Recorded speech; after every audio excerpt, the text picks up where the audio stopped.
Muchas gracias, Pepe, y muchas gracias a todos por haber venido. En este curso vamos a ver que el compromiso ideológico del escritor fue fundamental para fomentar la disidencia política contra el régimen franquista, y que dicho compromiso también se manifestó en el flamenco. El compromiso ideológico no es el único fin de los discursos literarios, pero al menos en los últimos siglos ese ha sido uno de sus fines preferentes y un mecanismo para que la sociedad se comprendiera críticamente a sí misma.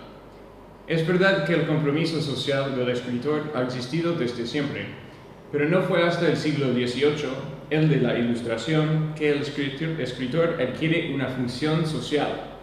En ese momento se abren canales de comunicación entre el escritor y el lector. Aparece una masa lectora burguesa. Surgen intelectuales que compiten por la opinión pública. La razón se deslinda de la Iglesia Católica. Esta nueva función del escritor fue temida por el poder que supo batallarla. Las armas políticas al servicio del gobierno español en el siglo XVIII fueron la censura, que ocupó un cuarto del gobierno, los concursos literarios, que otorgaron premios a los escritores afiliados al gobierno, y el exilio, que afectó a prácticamente todos los grupos de la sociedad española, siendo muy destacado el número de intelectuales y artistas. La llegada del liberalismo revolucionario a España en los albores del siglo XIX es el momento en que los intelectuales se convirtieron en revolucionarios y líderes de opinión en el espacio político. Para comunicar sus ideas, fundan periódicos, publican manifiestos y escriben fábulas políticas. El triunfo del liberalismo duró poco. Los liberales fueron perseguidos por Fernando VII desde el momento en que regresó a España y tomó el poder de forma autoritaria y absoluta. Alrededor de 15.000 liberales dejaron España.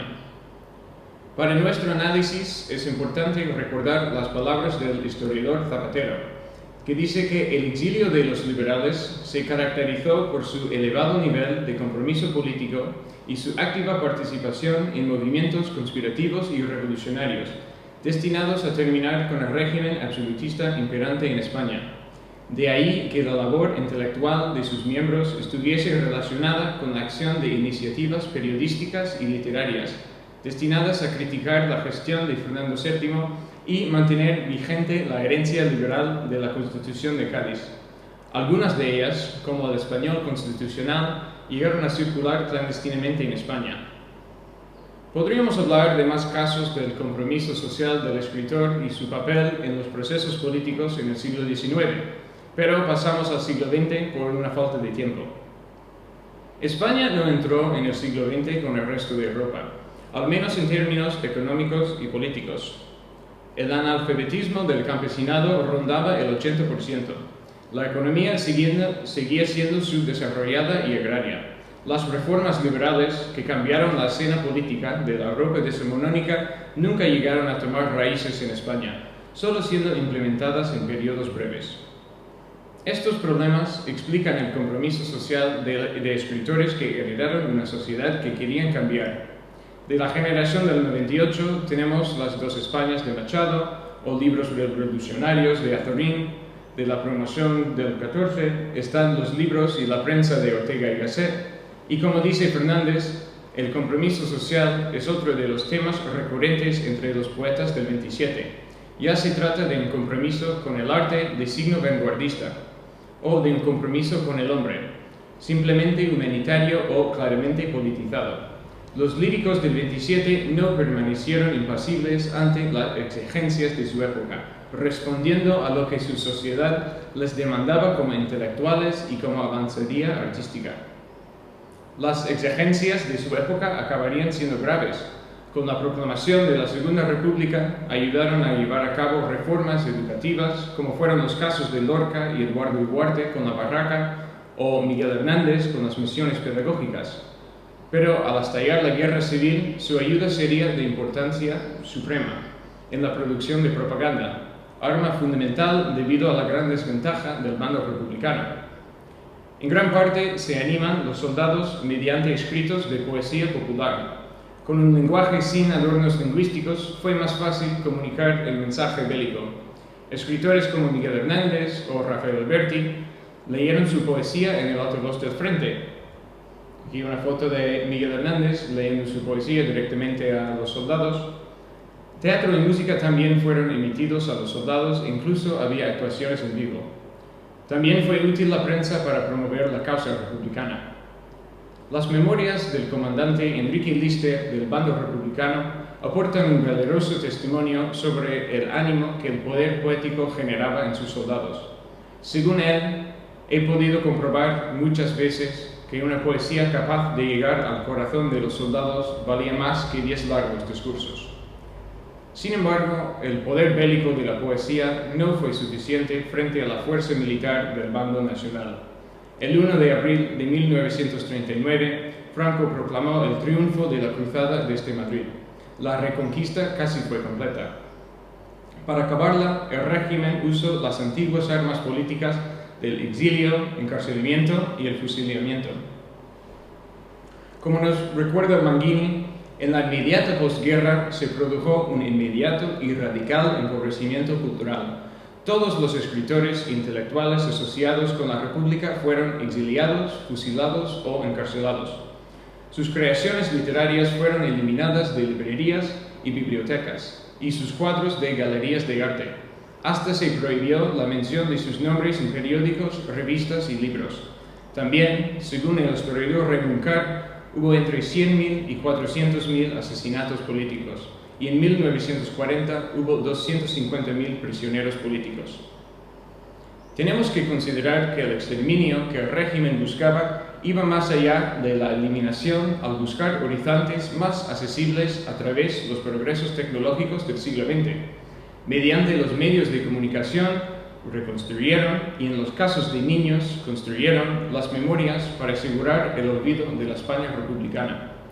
Como dice Manghini, se utilizaban el cómic, el cine y la radio como medios para comunicar a la masa de la población el mensaje propagandístico del régimen. Hasta la letra de las canciones era a veces vehículo para la transmisión de los valores de los vencedores. La prensa, considerada como un soldado más del franquismo, fue manipulada para adoctrinar a los lectores en el dogma franquista y para resaltar la feliz normalización del país. Como ha dicho el escritor Manuel Vázquez Montalbán, el franquismo desorientó al pueblo a través de un fraude del patrimonio cultural y la vaporización de la memoria. El sofocante ambiente intelectual condenó a los escritores a afiliarse al régimen o aguantar un depresivo exilio interior. Sin embargo, la mala conciencia provocada por ser testigo de la posguerra animó a algunos escritores a plantear la lucha antifranquista. Las veladas críticas que hacían mediante la poesía social esperaban cumplir la promesa de Gabriel Zelaya: la poesía es un arma cargada de futuro, y sirvió como inspiración importante a las generaciones 50 y 60. De esa primera generación recordamos a los poetas Victoriano Cremer, José Hierro, Eugenio Nora, Gabriel Zelaya o Blas de Otero. Igual que tantos españoles, el exilio forzó a un ya mayor Antonio Machado de cruzar los Pirineos para entrar en Francia. El viaje se hizo más duro al coger una neumonía que unas semanas después de la llegada a su querida Francia provocó su muerte, en la ciudad de Collier. El lugar de la muerte de Machado es importante para nuestro análisis porque daría lugar a su homenaje en el año 59, acto referente y promocional de la generación 50. El acto era, antes que una operación literaria, una operación política, diseñada desde el Partido Comunista en París para seguir denunciando la brutalidad con que Franco había buscado el exterminio de la España republicana. En la biografía de José Manuel Caballero Bonal está escrito que hubo bebida en abundancia y conversaciones interminables en el hotel de Perpignan, donde se quedaron 2 noches, sobre el mejor modo de hacer caer la dictadura franquista, siguiendo tal vez el modelo castrista que mes y medio antes había triunfado en Cuba. Las ramificaciones literarias del homenaje son evidentes al considerar que sirvió como punto de arranque de una maniobra táctico-poética que no estaba en el origen del proyecto, la operación realista. Del homenaje salió la colección Collier, un año después, en la que fraguó esa concepción de la poesía como respuesta a los problemas del hombre en la sociedad. En ella publicaron libros la generación 50 y también la generación anterior. Escritores como Ángel González, Costa Freda, Barral, Celaya, Goytisolo, Valente, Gil de Viedma, López Pacheco o Caballero Bonal. El arma poética de esa generación, el realismo social, fue elegida porque permitió al escritor una comunicación más directa con el lector. Es decir, sacrificaron la estética para intentar concienciar a la clase media de su radical injusticia y la necesidad de acabarla. También la poesía rebelde tuvo que plantearse como realismo social por la férrea censura de la época. Es verdad que esos escritores se encontraron sumergidos bajo un franquismo menos asfixiante que el de la inmediata posguerra, por las aperturas del 49 o del 55. Sin embargo, las aperturas se manifestaron superficialmente para limpiar la cara frente a la comunidad internacional, y la persecución de los disidentes seguía siendo brutal. La proclamación de la nueva ley de prensa en 1966 acabó los 27 años de censura previa, y en teoría las quejas políticas podían manifestarse abiertamente. Sin embargo, la represión policial a los organizadores de un homenaje a Antonio Machado Baeza en el año 66, ese cartel fue hecho por Joan Miró, implica la superficialidad de la apertura, una superficialidad que queda aún más clara al considerar las palabras otra vez de Manghini, que dice: en esa época había un círculo vicioso, el gobierno daba libertades y en cuanto se aprovechaba de ellas la oposición las retiraba. La oposición se frustró más que nunca, y por primera vez los periódicos hablaban de la oposición española, abriendo así los ojos de los ciudadanos ante la situación. Verdaderamente en esta etapa la prensa se estableció como instrumento de la oposición de modo permanente, aunque por supuesto no se apoyaba a la disidencia en la prensa oficial. El hecho de que la población tuviera noticias de la rebeldía provocó una reacción de bola de nieve. Tantas más huelgas y manifestaciones se relataban en los periódicos, cuantas más se producían. Bueno, hasta ahora bien. Es evidente que el compromiso social del escritor contribuyó a la resistencia contra el régimen. Quizás estéis pensando, pues, ¿eso qué tiene que ver con el flamenco? Y te digo, nada y mucho. Durante los años del régimen, la mayoría de los flamencos fueron apolíticos. Pero en el tardo franquismo, los flamencos y escritores disidentes se encontraron en el mismo lugar, Madrid, y en algunos casos se vincularon entrañablemente.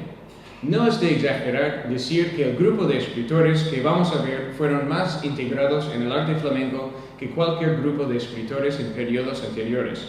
Antes, los caminos entre la literatura y el flamenco se cruzaron, obviamente, pero no había convivencia, ni amistades entrañables, ni un intercambio de ideas y, por supuesto, nunca una voz unida dirigida hacia una meta política.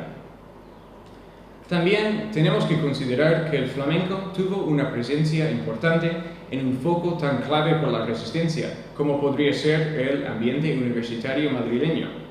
Según Francisco Gutiérrez Carabajo, actual decano de la Facultad de Filología en la UNED, activista flamenco en aquel Madrid universitario, cuando se le conocía por el apodo de El Loco Mateo, el flamenco entró a través de un discurso político de izquierdas y se quedó por derecho propio. No exageramos al decir que la cultura universitaria española quedaría coja sin el flamenco. Por eso no debe sorprendernos que el compromiso ideológico del escritor se manifestase mediante el flamenco. Para percibirlo, veremos las obras periodísticas y literarias de varios escritores, concentrándonos en Francisco Moreno Galván, Manuel Gerena y José Luis Ortiz Nuevo. También veremos la poesía culta aflamencada de Enrique Morente. Empezamos con el primer escritor, que es Francisco Moreno Galván. Galván nació en la Puebla de Cazalla en 1925 y se falleció en 1999. Fue un intelectual rebelde y un prolífico compositor de coplas contestatarias. Su pasión por el arte le llevó a acumular un gran conocimiento del flamenco. Caballero Bonal opinó que la sabiduría de Francisco en el mundo del flamenco, estilísticamente hablando, es absoluta. Nadie que yo conozca ha sabido más que él de eso. Él lo sabía todo. También Galván cantaba flamenco en reuniones de amigos. La afición flamenca de Galván estuvo ya presente en su niñez, pero su deseo de ser letrista no se debe meramente a la afición, se debe a la política. Un militante del Partido Comunista, Galván percibió que en el cante hondo hubo una queja hacia un enemigo en común, el poder. Sin embargo, en las coplas tradicionales la queja es abstracta, sin destinatario claro, una catarsis del individuo que no plantea problemas políticos, sino que narra su propia miseria. Por eso, Galván dirigió el quejío del flamenco hacia un destinatario claro, el régimen franquista. Mediante el flamenco, la poesía de Galván podía llegar a una audiencia más amplia, ahora que no hacía falta leer para comunicar un mensaje escrito, solo hacía falta escuchar y, claro, sentir. En las palabras de Galván, el flamenco es el medio más fácil y a la vez más profundo para llegar al pueblo. El flamenco es el sistema más eficaz para calar en el corazón del hombre. En ningún otro arte se puede llegar a plasmar la realidad y crudeza de la vida como en el flamenco. Es ternura y coraje, desesperación y esperanza, florecer, vivir y morir al mismo tiempo. Es la manera más hermosa para protestar, para denunciar. Galván compuso letras para 3 cantadores, Pepe Menése, Diego Clavel y Miguel Vargas. De estos 3, Pepe Menése fue el más atrevido políticamente al ser miembro oficial del Partido Comunista desde el año 68 y, según él, desde que tiene razón. Su rabia nació al ser testigo de una Andalucía pobre e injusta. Galván nos recuerda de su pobreza. Dice: cuando yo conocí Menése, vivían en una casa de miseria. No tenían luz eléctrica, se iluminaban con un candilito, todos durmiendo en una habitación.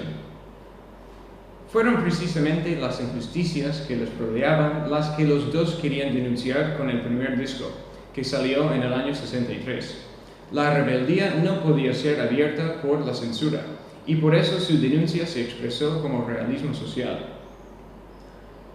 La primera letra que compuso Francisco Monero Galván dice: mi padre y mi hermano Diego, zapateros como yo, y en casa del zapatero, descalcitos, andamos todos.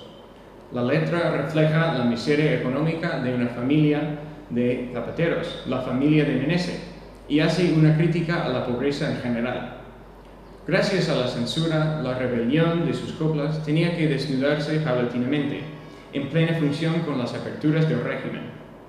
Al llegar al año 68, se atrevieron más con su hit El romance de Juan García, que fue un velado homenaje a Federico García Lorca y contaba una historia oficialmente olvidada: los horrores cometidos por la banda nacional en la guerra civil sobre los pueblos que corren de Morón de la Frontera a Sevilla. No fue hasta el año 73 cuando salió una grabación abiertamente luchadora, Los que pisan la tierra. Sus letras por la verdad o la libertad ya no son alusivas o dispersas entre otras, sino que llenan el disco en su totalidad. Recordamos aquella famosa bambera del disco que dice: guerrillero, guerrillero, qué bien me suena tu nombre, vas ligado a una leyenda de libertad y de ilusiones. Hasta el final del franquismo y mucho después se quedaron luchando, hecho influido indudablemente por el apoyo que recibieron de la intelectualidad disidente. Galván llevó a Menése a Madrid y le introdujo en los círculos de la contracultura militante de las izquierdas. El apoyo de los intelectuales fue significante, especialmente al considerar que, como dice García, José llegaría a convertirse en el centro de atención de toda una generación de intelectuales y de artistas que formaron corte en su plaza. Los intelectuales lo rodearon, lo enseñaron, lo educaron, lo arroparon, le dieron cobertura afectiva y personal. Por ejemplo, Pepe Menése conoció a Rafael Alberti por primera vez cuando el poeta gaditano se encontró en el exilio en Italia del año 67. Menése dijo que el mayor orgullo de su vida fue el de haber sido acogido por Rafael Alberti en el aeropuerto, cuando le visitó con 23 años. Alberti correspondió a la afección y hasta le dedicó poesía. Blas de Otero es otro disidente que le dedicó poesía. Algo interesante al considerar que Otero, a gran diferencia de Alberti, no tuvo ningún interés en el flamenco hasta que el arte se configuró como elemento de la resistencia política. Sin embargo, es importante recordar un matiz de este apoyo de la intelectualidad disidente. Pepe Meneses no tenía autonomía. En sus propias palabras, Francisco no me dejaba que fuera a las fiestas. Yo era para él como un juguete y no quería por nada del mundo que se lo quitaran.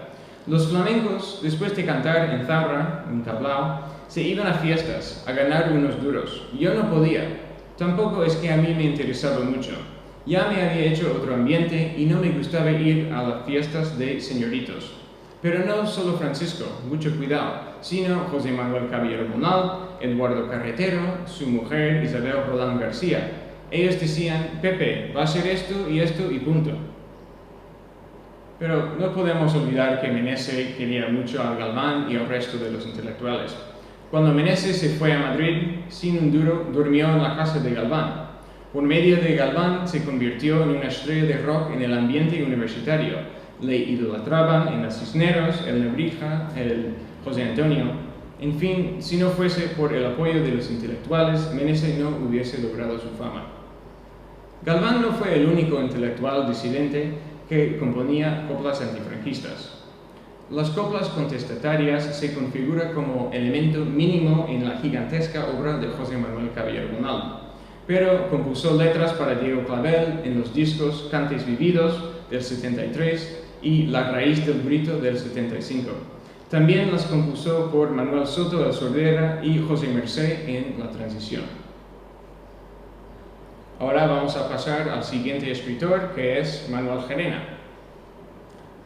Manuel Gerena, también de la Puebla de Cazalla, nació en 1945. De los flamencos tratados, tantos los escritores como los cantaores, fue el más atrevido políticamente. Gerena fue un cantautor, entonces un escritor. La literatura de Gerena carece de superfluos adornos lingüísticos, así que su mensaje político fácilmente pudo llegar a cientos de miles de lectores. Y llegó. Cuando Entre dos aguas, de Paco de Lucía, llegó a las listas de superventas en España, estuvo ahí Gerena también. Por ejemplo, su disco-libro Cantes del Pueblo para el Pueblo, del 75, que contaba con un poema dedicado de Rafael Alberti y un epílogo de Manuel Vázquez Montalbán, se vendió tanto que llegaron a hacerse 12 ediciones. En los primeros años hicieron nada menos que 7, una edición cada 3 meses. Y según Juan Pinilla, Gerena vendió 150.000 libros en los años 70. Borges nos recuerda el origen de su compromiso ideológico. Dice, nació en una familia humilde y sufrió de niño viendo cómo explotaban a sus abuelos, padres, hermanos y familiares más cercanos. Cuando comenzó a escribir poemas, los primeros versos de un adolescente rebelde, luchador y de gran sensibilidad por todo lo que le rodeaba, estaba afectado por la causa de su sufrimiento, de su rabia. Sin embargo, no fue hasta su retorno del extranjero en el año 68 que Gerena empezó a configurarse como líder artístico de la resistencia. En el extranjero vio la potencia política del cante subversivo. Cantó para miles de inmigrantes y exiliados en Alemania y también en Francia, donde compartió el escenario con un artista clave por la resistencia extranjera, Paco Ibáñez. Fue el comienzo de una gran amistad y a través de él fue invitado a participar en varios actos culturales promovidos por los inmigrantes y exiliados de distintas ciudades europeas, como París, Bruselas o Londres. Incluso fue invitado a cantar con Ibáñez y John Baez en un festival en París de decenas de miles de personas, pero no pudo desplazarse a la capital francesa por diversas circunstancias. Ahora la canción protesta antifranquista estuvo floreciendo en el extranjero y también dando brotes en España. De hecho, en el 68, los cantautores estuvieron provocando rebelión en América, tanto del sur como del norte, París y de horror particular para el régimen desde Portugal. La luz verde de la Revolución de los Claveles fue señalada como una canción revolucionaria en la radio. Al escucharla, el pueblo entero salió a la calle para demandar que la dictadura se bajase del poder, y lo hizo. Por eso, como dice Gamboa, Manuel Gerena fue el cantautor más prohibido en España, en los comienzos de los 70. Según Pinilla, sus detenciones se contaron por cientos, sus intervenciones en público eran varios, y acababan la mayoría de las veces con la intervención de la policía. Cientos de personas acampaban a las puertas de las comisarías de policía de toda España para pedir su libertad. También en Asturias, en el año 73, le prohibieron hasta 22 conciertos seguidos y en algunos casos cantaba con megáfono en la puerta del concierto. Pero, en muchos sentidos, reprimir a Gerena fue contraproducente, ahora que la prensa ya no era un soldado más del régimen, sino de la resistencia también. En las palabras de Borges, las continuas prohibiciones al artista andaluz había creado en todo el país una especie de morbo. Cada vez que se anunciaba un concierto suyo, iban muchos de sus miles de seguidores. Otros, los más morbosos, solo se acercaban al teatro o al polideportivo de turno para ver si a falta de un cuarto de hora de comenzar el recital aparecía la Guardia Civil o los grises, con el papelito de la Dirección General de Seguridad del Estado, prohibiendo el concierto. Esto contribuyó a que la figura del polémico cantador andaluz se agigantara y creciera considerablemente el número de sus seguidores. Sin embargo, en el año 73, Gerena se encontró en una situación precaria. El gobierno había retirado su pasaporte y prohibido que cantase en España entera. La prohibición no pudo haber sido en un peor momento. Su esposa estaba embarazada. La prensa de los disidentes, que le apoyó tanto, vendría a su salvación. Cuando yo conocí a Manuel Gerena, me dijo que Manuel Vázquez Montalbán le salvó al lanzarle en Barcelona, llamando la atención sobre su situación y generando apoyo. Borges nos recuerda el atrevido salvamiento Montalbán ofreció a Gerena. Dice: la situación de Gerena saca de sus casillas a algunos intelectuales españoles, sobre todo catalanes, porque Cataluña había sido siempre el lugar de España donde menos se le prohibían sus conciertos. Manuel Vázquez Montalbán, entonces redactor de la revista Triunfo, se sensibiliza con el lamentable asunto y escribe el día 3 de marzo de 1974 en esta revista un artículo antológico, valiente, el que mantiene un diálogo interesante con el propio artista. El encabezamiento del reportaje ya llama al lector: Manuel Gerena, un cantador que va a emigrar. Ahora vamos a ver parte del artículo, que dice: con la prohibición de su actuación en la Alianza del Pueblo Nuevo de Barcelona, Manolo Gerena ha visto que se le cerraba la última puerta que tenía abierta en toda España. En los periódicos se habla de apertura, pero Manolo Gerena desde hace meses no tiene la mínima posibilidad de cantar ante el público. Repaso las letras de sus canciones. Son letras que engañan a nadie, con la frescura ingenua de un cantador letrista autodidacta, que ha recogido sus temas por los caminos y plazas de Andalucía. Repaso las canciones, que mal las ha escuchado quien impide que esas canciones se cantan. Sin duda pertenece a esa catadura de monopolizadores de una España rapta, una España guardada por 7 llaves y para uso exclusivo de una minoría de gente que se han auto-otorgado el título de hijos predilectos. Las prohibiciones no pararon, pero se le abrieron las puertas en Barcelona, hasta las de El Palau de la Música, donde Gerena presentó el flamenco por vez primera. El aforo de 2.400 plazas se llenó y se quedaron cientos de personas en la calle, sin poder acceder al teatro. Pero no solo fueron 2 escritores que le apoyasen en su lucha, había mucho más. En las palabras de Borges, sin ninguna duda, el cantautor andaluz del que más se ha ocupado la prensa escrita de nuestro país ha sido Manuel Gerena. Escritores, poetas y periodistas como Manuel Barrios, Antonio Burgos, Francisco Candel, Manuel Vázquez Montalbán, José Julio Vélez, Víctor Márquez Riviriego, Ángel Casas, Luis Dávila, José Monleón, Rafael Berti y Blas de Otero, entre otros, hicieron del causa del artista la suya propia y le apoyaron hasta límites que iban incluso contra sus intereses personales y laborales. Otra importante figura que apoyó a los flamencos políticos mediante la prensa fue José Manuel Caballero-Bonal.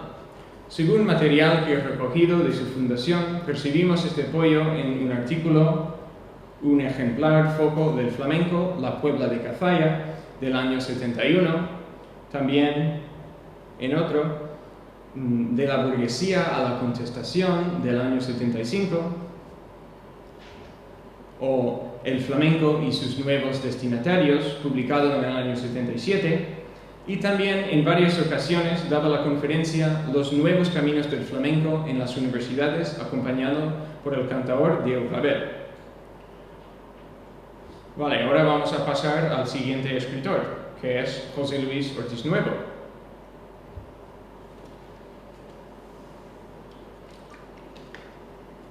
José Luis Ortiz Nuevo nació en el pueblo malagueño de Archidona en el año 48.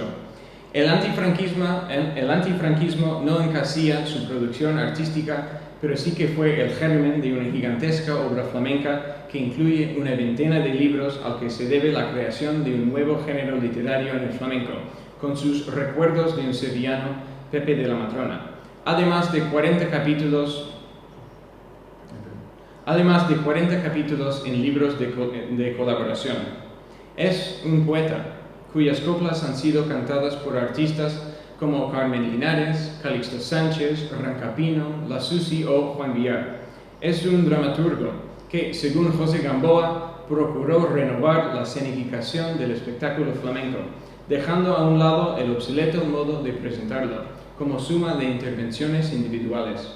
También fue inductor y director de la Bienal de Sevilla en 9 ediciones. Como los otros escritores tratados, su compromiso ideológico nació por haber heredado una sociedad problemática. Desde la adolescencia plantea los problemas de la sociedad en una revista escolar, La Inquietud. Según me dijo Ortiz Nuevo en una entrevista, yo recuerdo en estos primeros apuntes de lo que se escribía en Inquietud, que era, por ejemplo, de la banca, de los capitalistas que no invertían, que solamente guardaban el dinero, los señoritos que se decía ahí en Archidona, de los funcionarios que no trabajaban o trabajaban poco. Evidentemente no ponía en cuestión el sistema ni nada, sino simplemente era mejorar algo. Yo, por lo menos, entonces no contemplaba otra historia política que no fuera la que había. No contemplaba otra historia política porque se identificaba con la política del alcalde del pueblo, el falangista Manolo Ortiz, su padre. Sin embargo, en el año 65, José Luis dejó su pueblo para empezar una carrera de ciencias políticas en la Universidad Complutense de Madrid. En el tercer año de estudios, se radicalizó al convertirse en un militante del grupo estudiantil Felipe, que pretendió ser el órgano central de la oposición al franquismo. José Luis participó en el grupo como orador de asambleas, lo cual no es sorprendente si consideramos que ya había adquirido un apodo que mantiene en el presente, el poeta. Con el paso del tiempo, José Luis se convertiría en jefe de una guerrilla urbana que incluso levantó armas contra el régimen. Estos actos obviamente no fueron permitidos y en una ocasión, por haber tirado una bomba de humo a un banco, José Luis fue encarcelado en Carabanchel en mayo del 68, acusado de desórdenes públicos. José Luis tuvo suerte porque fue encarcelado 2 meses y no recibió la pena máxima de 6 años. También tuvo suerte porque para varios rojos militantes la cárcel fue lugar de tortura y asesinato, y solo le pegaron puñetazos en el estómago y en la cara. En las frías celdas de Carabanchel, el poeta escribió su primera poesía antifranquista, por Martinetes, que dice: «Yo no quiero nada de nadie, yo solo quiero lo mío, aquello que me robaron antes ya de haber nacido. Los barrotes de mi celda parecen brazos de hierro que me quieren dar la mano para que salte por ellos». Al salir de Carabanchel, siguió militando en la nueva composición de Felipe, la Liga Comunista Revolucionaria. Su militancia en el grupo duraría poco. Se desilusionó con los planteamientos políticos utópicos del grupo y también había descubierto el flamenco. Según Ortiz Nuevo, Una de las razones que a mí me empuja a salir de la revolución es cuando me apunto al curso de tornero, había empezado a aficionarme al flamenco. Y me acostaba a las 6 y a las 7 tenía que levantarme para ir al curso, y era una política de, como te dije, de entrar en la clase obrera por la puerta de atrás. También ya conozco a Enrique Morente, a Pepe de la Matrona, a Perico de Lunar, a Menese. Bueno, a Menese menos, pero le conozco. En fin, tengo amistad con Enrique Morente y con Pepe de la Matrona. Sin embargo, después de abandonar la lucha armada antifranquista y acercarse de lleno al flamenco, Ortiz Nuevo mantuvo su compromiso ideológico y quiso, de una manera menos atrevida, seguir luchando.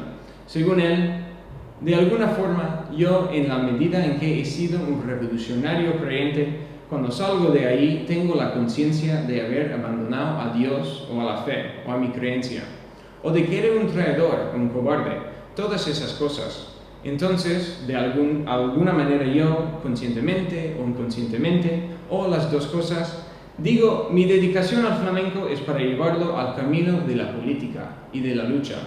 Entonces, en este sentido, yo hice un trabajo que luego fue la base del libro de pensamiento político en el cante flamenco, que fue un trabajo de estudiante en la asignatura con este nombre, Pensamiento Político Español. Y claro, yo voy buscando en la teoría del flamenco y en la práctica del flamenco lo que, como que es un camino o un otro camino hacia la revolución, hacia la libertad.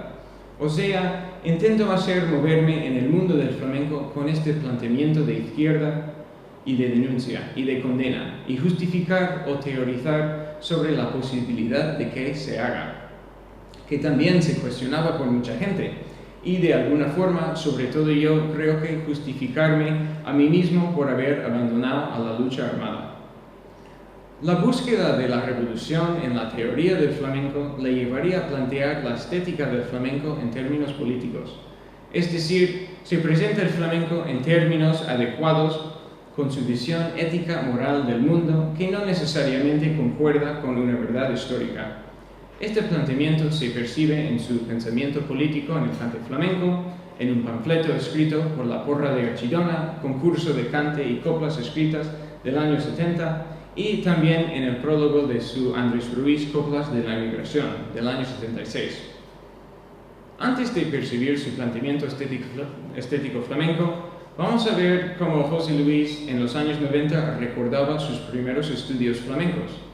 Dice: de mis comienzos, cuando principió el querer y fui atrevido, ciertamente osado, idealista, levemente temario, exagerado en juicios, demagogo, a lo mejor porque era más rojo que ahora, también más joven y disponía de escasa información, apenas 6 lecturas, 4 juergas y ganas excesivas por decir cosas de cuando uno es chico y quiere corriendo hacerse grande. Entonces, un joven revolucionario con escasa información atribuyó al nacimiento del flamenco a la persecución, al dolor.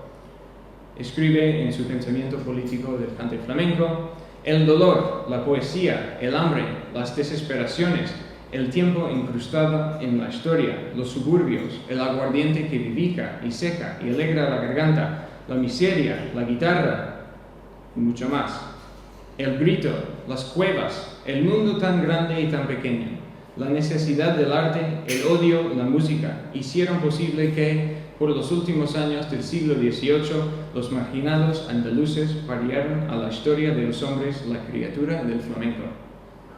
También el joven rebelde teorizó que la autenticidad del cante se pierde al venderse, sin excepciones.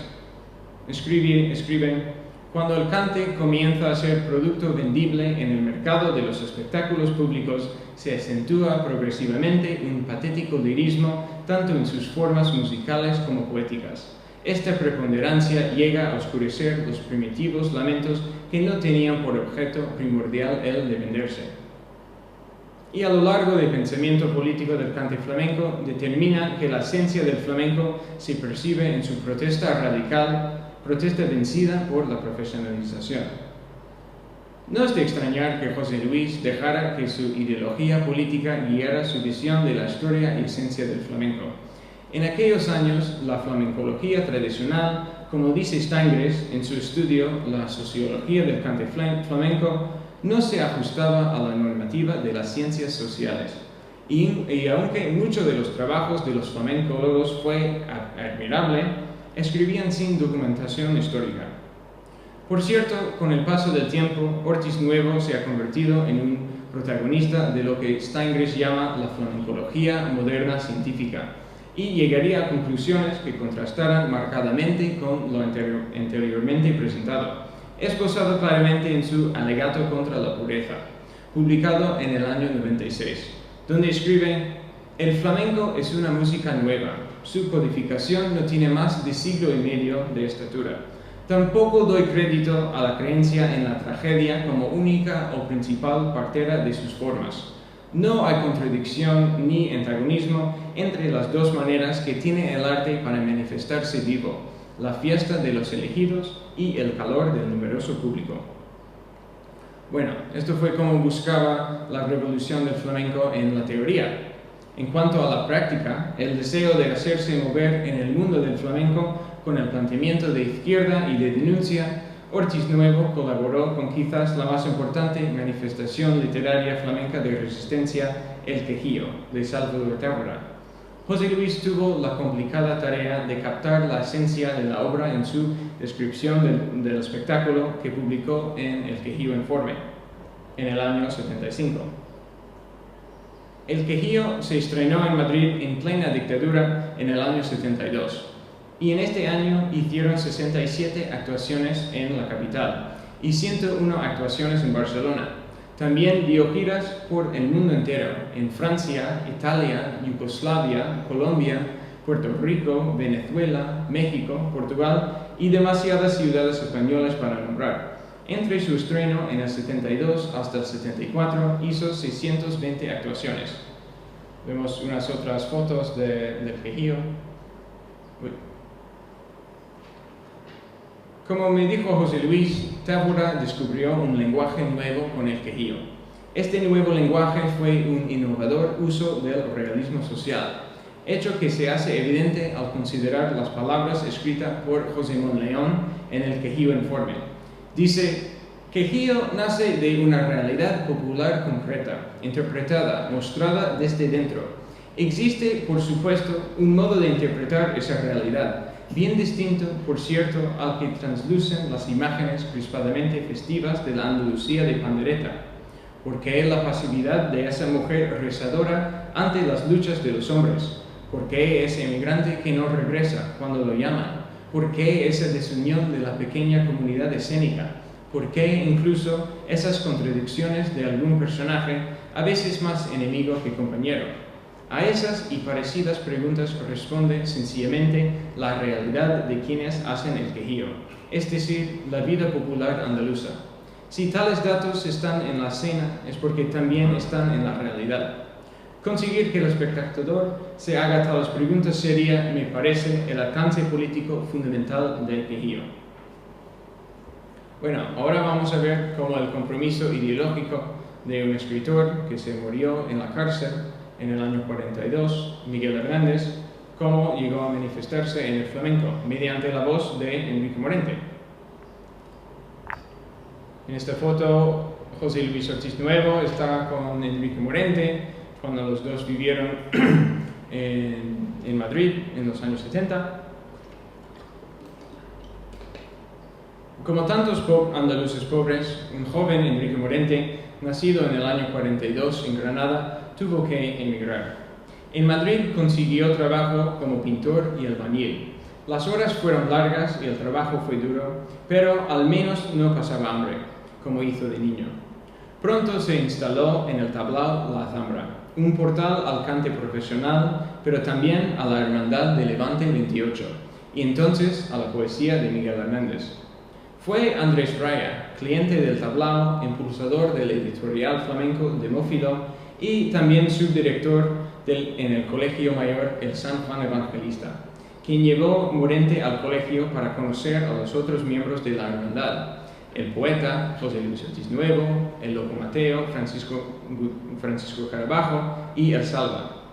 De ahí nacieron amistades entrañables, de ahí nació Miguel Hernández en el cante flamenco. En una carta del archivo privado de José Luis Ortiz Nuevo, datado el 16 de febrero de 1973, Andrés Raya relata este encuentro con la poesía de Miguel Hernández. Dice: la idea fue de varias chicas del colegio, junto a mi grupo de amigos, los de la bien recordada Hermandad de Levante 28, el poeta, el Salva, el Loco Mateo y yo. Se trataba experiencia siempre interesante y enriquecedora de oír a Morente, pero había algo más, una idea que se remontaba a unos meses antes. Leyendo en la Hermandad a Miguel Hernández, alguien, quizás yo mismo, pensó que bastantes de sus poemas se adecuaban al espíritu tradicional del cante flamenco y que, por tanto, podrían incorporarse a su caudal de letras. De inmediato se pensó que Enrique Morente llegaría a esas mismas conclusiones y, en consecuencia, sería el primer flamenco que, de manera afectiva, incorporara a sus cantes dichos poemas. La trampa se tendió bien. Le daríamos a leer los libros de Hernández para comprobar si, de hecho, y por sí solo, Enrique descubriría la beta flamenca de Hernández. Así fue. A las primeras lecturas recuerdo que algunas de ellas en la propia Hermandad y otras en uno de nuestros viejos templos, la cervecería alemana de Plaza de Santa Ana, Enrique se entusiasmó con el mundo poético de Miguel Hernández y concluyó que este poeta era flamencamente cantable y que él mismo lo cantaría. Manos a la obra. Poeta, qué entusiasmados estábamos, ¿verdad? Lo primero es seleccionar unos textos y buscar dentro de la gama del cante aquellos estilos más apropiados a ellos. Así surgió el Andaluces de Jaén, ya cantado por Paco Ibáñez, metido por peteneras y alguna letría suelta cantada por alegrías. Como comienzo estaba bien y había que exponerlo al público. Se haría en el proyecto recital de Isabel de España. En cuanto a la historia de Miguel Hernández y el flamenco, eso todavía es de la carta, he dejado aquí esbozado su origen. He de contarlo completo un día próximo, porque lo de los poetas cantados y Miguel Hernández, muy en particular, está en boga, razón por la cual esta vertiente del poeta cantable y cantable en flamenco adquiere relevancia. Tiene todo el sentido en el mundo que la poesía de Miguel Hernández, un héroe de los disidentes, fuera recitada en un ambiente político y radical como fue el San Juan Evangelista o el Johnny. Recitales de poesía de temática subversiva fueron un importante mecanismo para fomentar disidencia en las universidades desde el año 46, cuando el primer libro de poesía rebelde, Pueblo Cautivo, salió gracias al esfuerzo del grupo estudiantil, FUE.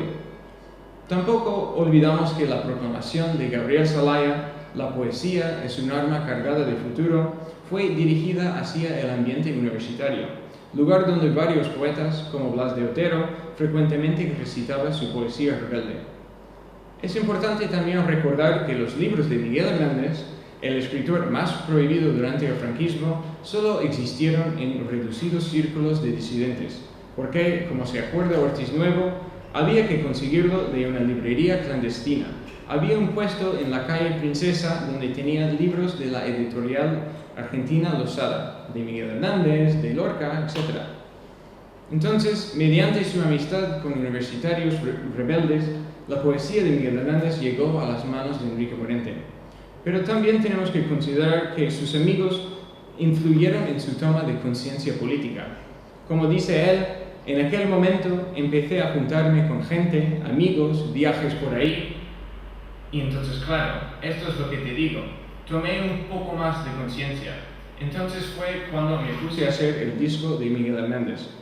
Pero Enrique Morente no fue un militante del Partido Comunista y nunca tuvo un carnet de ningún partido, siempre actuó por libre. Algo evidente al considerar una historia que cuenta Manolo Sanlúcar en sus memorias, que Enrique Morente iba a cantar poesía de Miguel Hernández en un meeting de los comunistas. Y Enrique Morente, cuando vio los comunistas llegar en sus coches buenos, con su ropa elegante, se indagó. Y en lugar de cantar poesía de Miguel Hernández, cantó coplas religiosas a lo largo de 2 horas. Y Manolo Sanlúcar dijo que nunca le había escuchado cantar esas coplas en su vida. Pero eso dicho, en muchas ocasiones manifestaba su queja política en actos subversivos organizados por el Partido Comunista.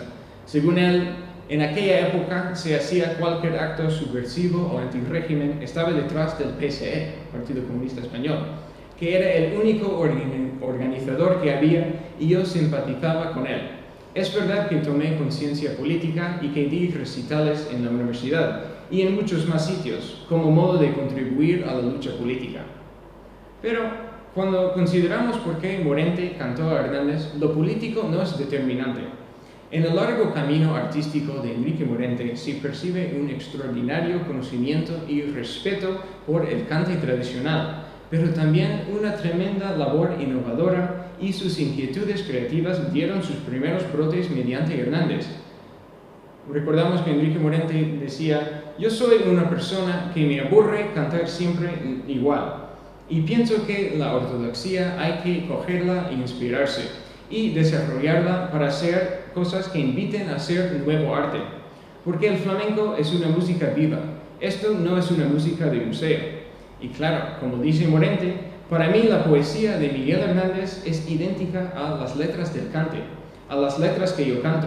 Miguel Hernández es un cantador haciendo letras. Pero claro, cantar a Hernández en aquellos años fue un acto político, y Morente sufrió las consecuencias. Por ejemplo, cuando salió el LP Homenaje a Miguel Hernández en el año 71, tenía que grabarlo en México, y cuando salió en España carecía del poema Los andaluces de Jaén, y en otras ocasiones fue multado por usar el cante como recurso político. Bueno, me parece que hemos agotado el tiempo. No, puedes terminar. Vale. O de verdad ya he terminado. ¿Ah, Sí, sí? sí, sí. Y esta presentación no ha sido exhaustiva y hay bastantes más casos que podríamos profundizar, especialmente en cuanto a las obras de teatro flamenco. Y me gustaría agradecer a todos vosotros por haber venido y muchas gracias.